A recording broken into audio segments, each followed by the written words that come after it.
Trump using the National Guard.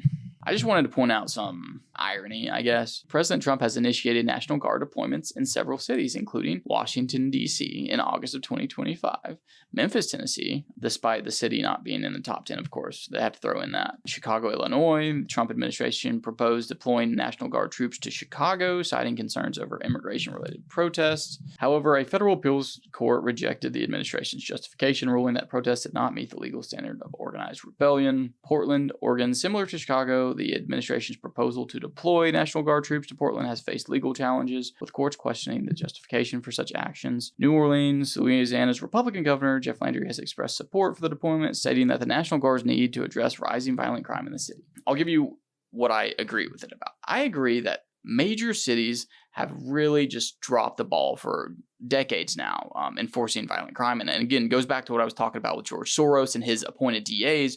These people are extremely lax on crime. They'll cite to the inherent systematic racism that is in our criminal systems. But at the end of the day, we've seen it with the murder of that white immigrant by the black man on the subway. These people just getting out of jail after 20, 30 crimes. It's ridiculous. These policies in these cities are just not working. And so many people that live in these cities are actually in favor of Trump deploying the National Guard because they aren't safe. They don't feel safe. There were so many residents in Washington, D.C. that were thanking him for doing so. It does show some irony because it really just depends on who is in the White House. If Obama or some very left-leaning president was in the White House deploying the National Guard to different cities, I know most conservatives would be screaming, this is authoritarianism. He's acting like a dictator. They don't have the jurisdiction. They don't have the power to do that. They shouldn't be allowed. We still live in a United States federation. It's not a monarchy, no kings, right?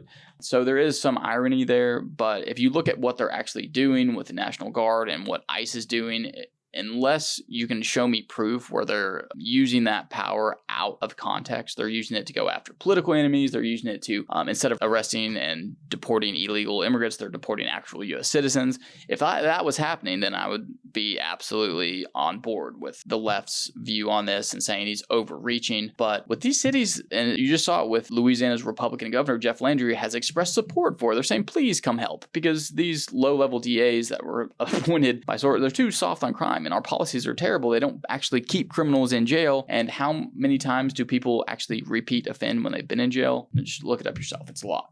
So what does cut down on crime? Putting away criminals and keeping them in jail, because they're likely going to continue to commit crimes. Fortunately, sometimes things are as simple as that. And you can just, but this and that and racism and, it's because of money. And yeah, all those are factors, but they still committed a crime. And there is people that are in this country that are just trying to live and do the right thing, and they're suffering because of these quote unquote empathetic policies.